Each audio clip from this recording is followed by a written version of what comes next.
العالمین والصلاة والسلام على سید المرسلین اما بعد فاعوذ باللہ من الشیطان الرجیم بسم اللہ الرحمن الرحیم. پڑھیے الصلاة والسلام علیک یا رسول اللہ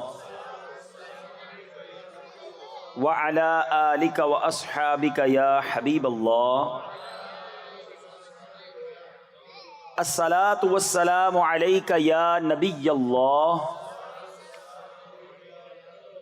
وعلی آلک واصحابک یا نور اللہ.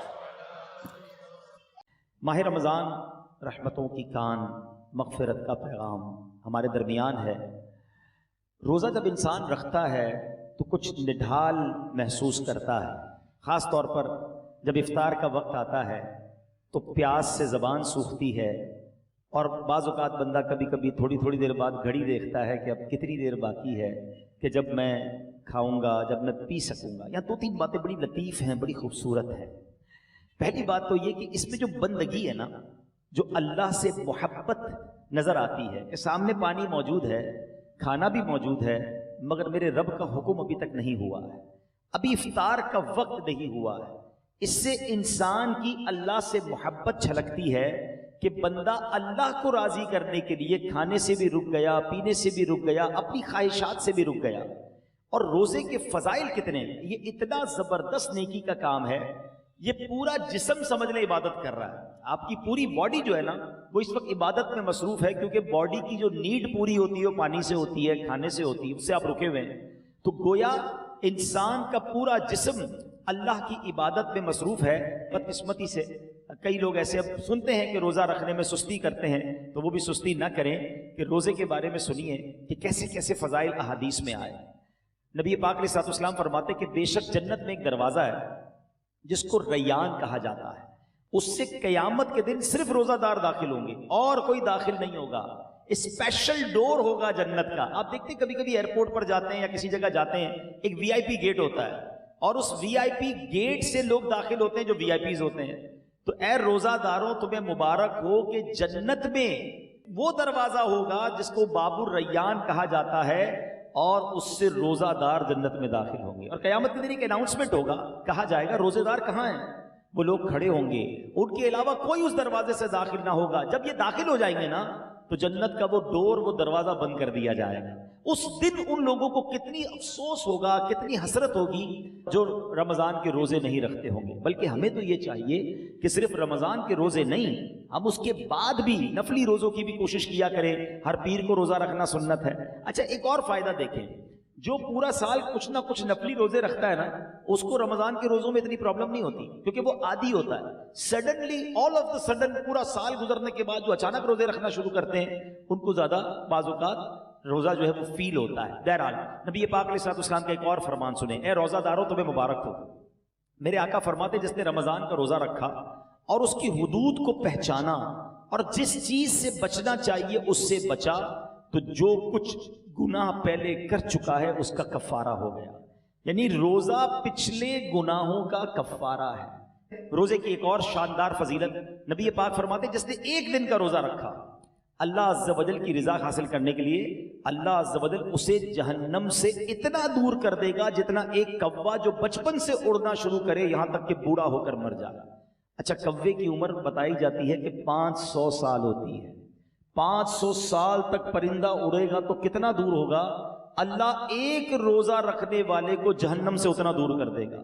مبارک ہو ان کو جو پورا مہینہ روزہ رکھتے ہیں اور ماشاءاللہ نفلی روزے بھی رکھتے ہیں.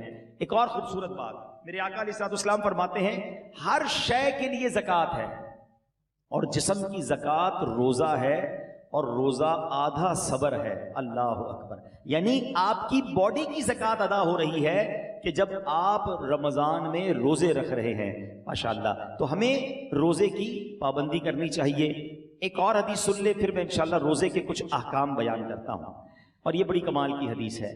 نبی پاک علیہ الصلوۃ والسلام نے فرمایا کہ قیامت والے دن روزہ داروں کے لیے ایک سونے کا دسترخوان رکھا جائے گا جس سے وہ کھائیں گے، حالانکہ لوگ حساب کتاب کے منتظر ہوں گے. اب ذرا سوچئے، آج بھوک لگ رہی ہے، پیاس لگ رہی ہے، کھانے سے رکے ہو نا. اس دن جب لوگوں کو حساب کتاب دینا ہوگا، قیامت کے دن لوگ حساب کتاب دے رہے ہوں گے، مگر جو روزہ دار ہوں گے ان کو قیامت کے دن جنتی دسترخوان لگا کر وہاں کھانا کھلایا جا رہا ہو. اس کا مطلب کیا ہوا؟ ادھر بھوکے رہ جاؤ ادھر نعمتیں ملیں گی، اگر ادھر کھانا ہے ادھر روزہ نہیں رکھنا ہے تو ادھر کی محرومی ہے. اب آپ کی مرضی ہے چوز کیا کرنا ہے، سلیکٹ کیا کرنا ہے. اچھا، روزے کی بہت ساری خوبصورتیوں میں ایک اور بڑی کمال کی خوبصورتی کیا ہے کہ بندے کا جو اللہ پر ایمان ہے نا اس کا لیول بہت ہائی ہو جاتا ہے. آپ ذرا غور کریں، دنیا میں کروڑوں لوگ روزہ رکھ رہے ہیں، ٹھیک ہے، آپ کے ساتھ بھی ایسا ہوا ہوگا، آپ گھر میں اکیلے ہوں گے، پانی سامنے موجود ہے، فریج کے اندر فروٹ بھی کٹا ہوا ہے. کوئی ایک مسلمان ایسا ہے جو اکیلے میں چھپ کر پانی پی لیتا ہو؟ کوئی ایک فروٹ کھا لیتا ہو؟ کوئی نہیں دیکھ رہا نا، چلو کوئی بات نہیں. وجہ واٹ از دا ریزن؟ یہاں تک کہ اب جب وضو کر رہے ہوتے ہیں ہم اس وقت بھی احتیاط کر رہے ہوتے ہیں کہ کلی زور سے نہ ہو جائے، کہیں خلق کے نیچے پانی نہ چلا جائے. ناک میں پانی چڑھاتے وقت بھی احتیاط کرتے ہیں کہ ناک کی ہڈی سے اوپر چلا گیا تو روزہ ٹوٹ جائے گا. یہ کیوں؟ حالانکہ وضو خانے پہ کسی کو بھی نہیں پتا چلے گا میں 1-2 چلو پانی پی لوں، لیکن ہم سب کا خیال کیا ہے؟ اللہ دیکھ رہا ہے. یہی ہے نا دل میں کہ کوئی نہیں دیکھ رہا مگر رب دیکھ رہا ہے. اب ذرا غور کرو میرے پیارے اسلامی بھائیوں، رمضان ساری دنیا کے مسلمانوں کا لیول آف ایمان ادھر لے جاتا ہے کہ تم اکیلے میں کھانا نہیں کھا رہے کیونکہ اللہ دیکھ رہا ہے. تو اب سوال یہ ہے کہ جب اللہ رمضان میں دیکھ رہا ہے تو کیا رمضان کے بعد نہیں دیکھ رہا؟ حلال کھانے سے رک گئے کیونکہ افطار کا وقت نہیں ہوا، مگر بندہ پھر حرام دیکھنے سے کیوں نہیں رکتا کہ اللہ دیکھ رہا ہے؟ اکیلے میں گناہ کرتے وقت یہ خیال کیوں نہیں آتا کہ رب دیکھ رہا ہے؟ ایکچولی رمضان ہماری پوری پریکٹس کروا رہا ہے کہ دیکھو جب پورے رمضان تم یہ خیال دل میں بٹھائے رکھتے ہو کہ اکیلے میں کھانا نہیں ہے، پینا نہیں ہے، رب دیکھ رہا ہے، تو پھر رمضان میں بھی اور رمضان کے بعد بھی حرام کماتے وقت بھی سوچو نا اللہ دیکھ رہا ہے، حرام بولتے وقت بھی سوچو اللہ دیکھ رہا ہے، حرام سنتے وقت بھی سوچو اللہ دیکھ رہا ہے. تو انشاءاللہ اگر یہ پریکٹس بن گئی کہ اللہ دیکھ رہا ہے تو پھر گناہ کرنے کی عادت چھپ سکتی ہے. اللہ مجھے بھی اور آپ کو بھی یہ خیال ایسا عطا کر دے کہ جب بھی برائی کی طرف جانے کو جی چاہے دل سے صدا آئے کہ اللہ دیکھ رہا ہے. بالکل اسی طرح میرے پیارے اسلامی بھائیوں، رمضان میں جو ہم روزہ رکھتے ہیں اور چیزوں کی جزا بیان ہوئی ہے کہ بھائی اس کے بدلے جنت کا گھر ملے گا، جنت کے درخت ملیں گے، جنتی کھانے ملیں گے. اب آؤ روزے کی ایک اور فضیلت سنو. میرا کوئی بھائی، میری کوئی بہن اور روزہ کبھی قضا نہ کرے. روزہ قضا کرنے کا خیال بھی آئے تو دل میں یہ نہ لائے. لوگ کہتے ہیں یار کام کاج بہت ہوتا ہے، نوکری مجھے کرنی ہوتی ہے. دیکھو کام کم کر دینا، کاروبار کم کر دینا، تھوڑے پیسے کم کما لینا، مگر روزہ مت چھوڑنا. کیونکہ اب جو میں فضیلت بتانے جا رہا ہوں نا، میں نے اب تک کسی اور عمل کی یہ فضیلت نہیں پڑھی ہے. کیونکہ نبی پاک علیہ الصلوۃ والسلام فرماتے ہیں کہ اللہ فرماتا ہے، یعنی یہ حدیث قدسی بھی ہے، اللہ فرماتا ہے فَإِنَّهُ لِي وَأَنَا أَجْزِي بِهِ. اللہ فرماتا ہے روزہ میرے لیے ہے اور اس کی جزا میں خود دوں گا. باقی چیزوں کی جزا رب فرشتوں کے ذریعے عطا فرماتا ہے، مگر روزہ دار کے لیے رب نے فرمایا اس کی جزا میں خود عطا فرماؤں گا. بلکہ علماء اس کو ایک اور انداز سے بھی پڑھتے ہیں، انا اجزا بہی. اس کے معنی یہ ہو گئے کہ روزہ میرے لیے ہے اور اس کی جزا میں خود ہوں. یعنی رب فرما رہا میں اس کا ہو جاتا ہوں. تو اے روزہ دارو، جس کا رب ہو جائے تو اس کے کام کیوں نہ بن جائیں، اس کی مشکلیں آسان کیوں نہ ہو جائیں. اور ایک اور میں شریعت کی لاجک بتا دیتا ہوں. بہت سارے کاموں میں نوجوان کہتے ہیں کہ جناب ادھر جو ہے بہت دل چاہتا ہے کہ بڑے بڑے میرے گھر ہوں، بڑی بڑی گاڑیاں ہوں، چاہے اس کے لیے حرام کمانا پڑے. دیکھو حرام کما کر اچھے گھروں کے لیے پیسے حرام مت کمانا، ادھر چھوٹے گھر میں صبر کر لو، اللہ نے تمہارے لیے جنتی گھر تیار کر رکھے ہیں. کچھ لوگ ادھر شراب پیتے ہیں، اللہ کو ناراض کرتے ہیں، دیکھو ادھر شراب نہ پینا، صبر کر لو، اللہ نے جنتیوں کے لیے جنتی شراب تیار کر رکھی ہے. مردوں کو زیور پہننے سے منع کیا کہ دیکھو یہاں زیور مت پہننا، سونا چاندی مرد کو پہننا الاؤ نہیں ہے، مگر جنت میں مردوں کو سونے کے زیورات عطا کیے جائیں گے. ادھر حرام عورتوں کی طرف، ناجائز عورتوں کے پاس جانا جو حرام ہیں ان کے قریب مت جانا. جی تو چاہتا ہے، شیطان تو بلاتا ہے، مگر حرام کاری سے بچ جاؤ. اللہ نے جنت میں جنتیوں کے لیے حوریں تیار کر رکھی ہیں. اگر آپ اس لاجک سے دیکھیں نا، جس چیز سے شریعت نے ہمیں یہاں روکا ہے، جس کا دل بھی چاہتا ہے، شریعت نے یہاں سمجھا دیا. کچھ سال رک جاؤ، جنت نہ ختم ہونے والی ہے، اللہ نے آلٹرنیٹ شاندار وہاں تیار کر رکھا ہے، یہاں بڑے گھر دیکھ کر اپنے گھر پہ مایوس نہ ہو جاؤ، صبر کی زندگی گزارو، اللہ نے بڑے بڑے محل جنتیوں کے لیے تیار کیے ہیں، تمہارے پاس اگر یہاں گاڑی نہیں ہے مایوس نہ ہونا، حرام کی طرف مت جانا، جنتیوں کے لیے اللہ نے جنتی سواریاں تیار کی ہیں، یہاں اگر مہنگے اور اچھے کھانے نہیں کھا سکتے، پیسے تھوڑے ہیں، حرام کی طرف مت جانا، صبر کر لینا، اللہ نے جنتیوں کے لیے جنتی دسترخوان لگائے ہوئے ہیں، جنتی مشروب موجود ہیں، ارے انسان جو تمنا کرے گا اللہ اس قسم کا کھانا اس کے سامنے عطا فرما دے گا، تو جب وہ نعمتیں موجود ہیں تو کچھ صبر کے ساتھ، کچھ قناعت کے ساتھ، اللہ کی رضا کے ساتھ اور حلال روزی کے ساتھ زندگی گزار لیں، انشاءاللہ دنیا بھی بہتر ہوگی اور آخرت بھی بہتر ہو جائے گی۔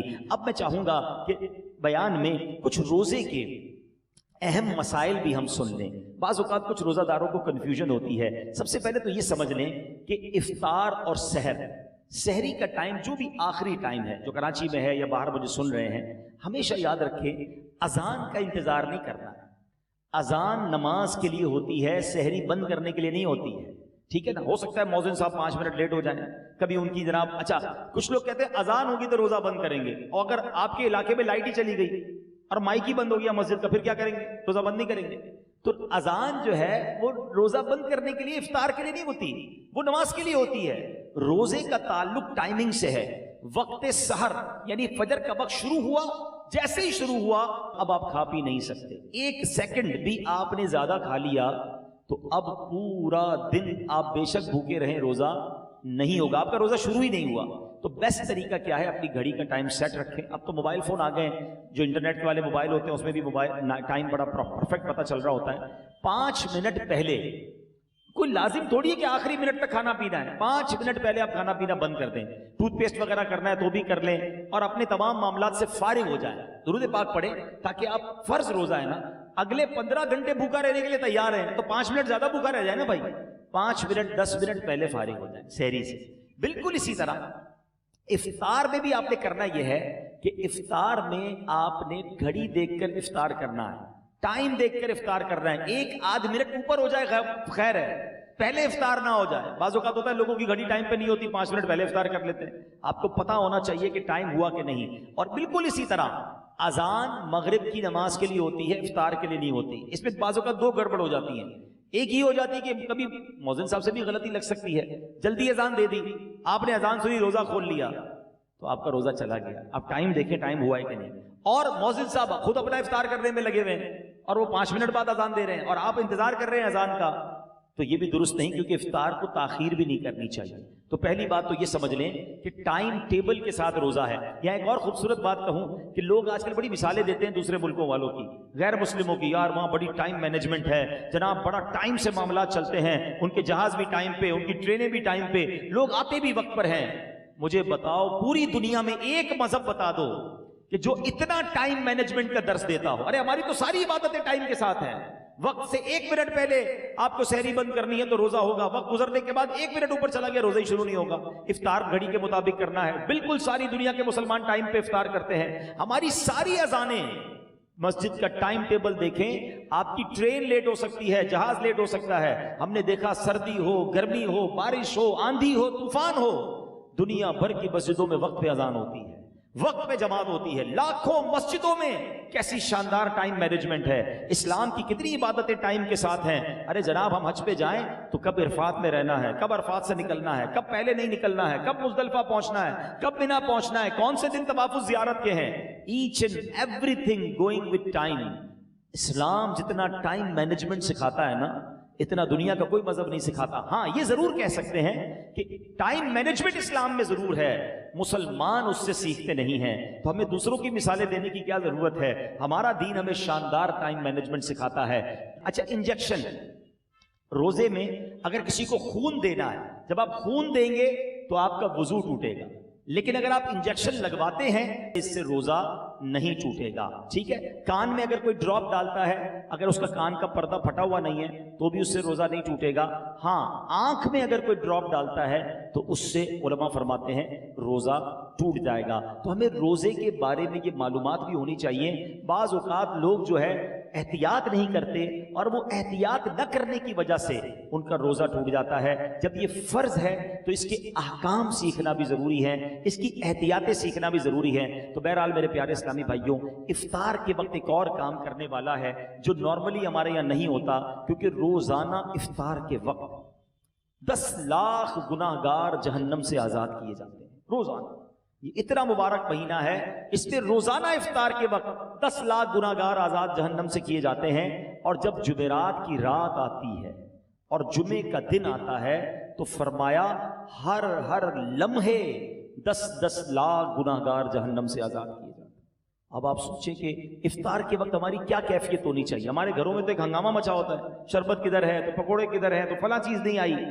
ان آئٹموں کے چکر میں پڑنے کی بجائے افطار کے وقت اے کاش ہاتھ اٹھے ہوں, آنسو بہ رہے ہوں اور یہ التجائیں ہوں کہ مولا آج بھی 10 لاکھ بخشے جائیں گے, آج بخشے جانے والوں میں ہمارا نام لکھ دے. تو جب اس کیفیت کے ساتھ آپ افطار کیا کریں گے تو انشاءاللہ کبھی نہ کبھی تو ہمارا بھی نمبر آ جائے گا. تو آج بھی مدنی چینل پر آپ دیکھیں کہ افطار کے وقت کیا منظر ہوتا ہے. آنسو ہوتے ہیں, دعائیں ہوتی ہیں, التجائیں ہوتی ہیں. میں تو دنیا بھر کے ویورز سے کہوں گا کہ جب بھی افطار کا وقت آئے آپ مدنی چینل کے ساتھ اپنے گھر والوں کے ساتھ امیر اہل سنت کی ان عظیم دعاؤں میں شامل ہو جائیں.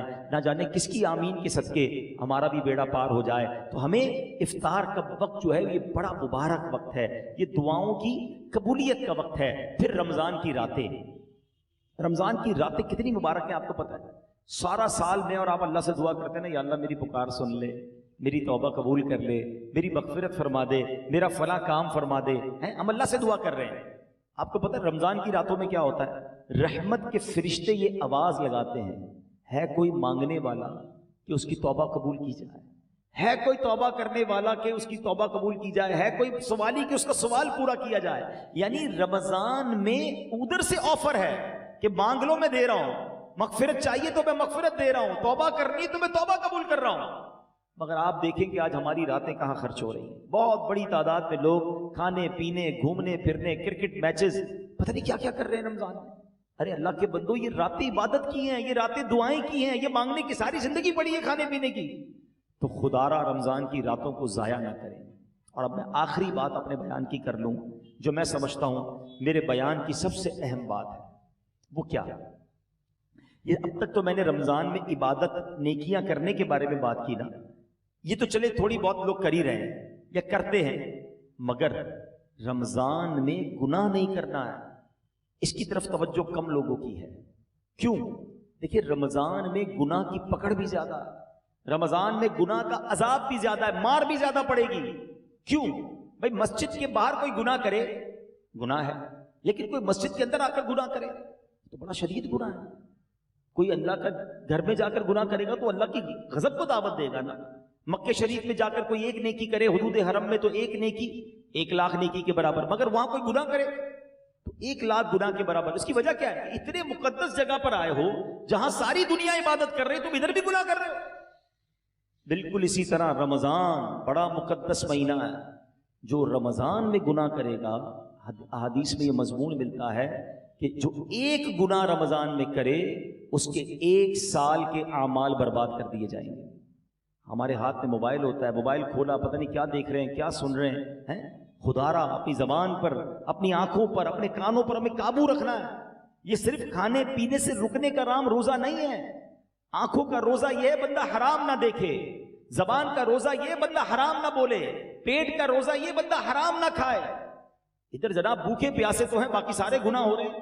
احادیث میں یہ مضمون بھی ملتا ہے کہ وہ شخص جو بھوکا پیاسا رہے مگر گناہوں سے نہ بچے, ایسے بندے کے بھوکا پیاسا رہنے کی اللہ کو کوئی ضرورت نہیں ہے.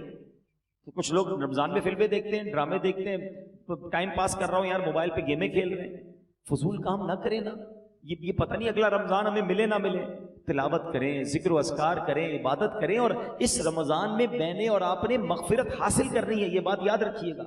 میرے آقا علیہ الصلوۃ والسلام نے جبریل امین کی ایک دعا پر آمین ارشاد فرمائی. صحابہ نے پوچھا حضور آپ نے کون سی دعا پر آمین فرمائی؟ تو نبی پاک نے فرمایا کہ مجھے جبریل امین نے یہ دعا کی کہ اے اللہ جو رمضان کو پائے اور اپنی مغفرت نہ کروا سکے وہ ہلاک و برباد ہو جائے۔ اب ذرا سوچیں میرے پیارے اسلام بھائی، دعا کون کر رہا ہے؟ فرشتوں کا سردار، اور آمین کون کہہ رہے ہیں؟ نبیوں کے سردار۔ تو دعا تو قبول ہی قبول ہے نا۔ اب رمضان میں جس کی مغفرت نہ ہوئی نا وہ برباد ہو جائے، تو روتے رہیے، التجائیں کرتے رہیے، اللہ سے معافی مانگتے رہیے، تلاوت کرتے رہیے، پتہ نہیں اگلی بار رمضان نصیب ہو کہ نہ ہو۔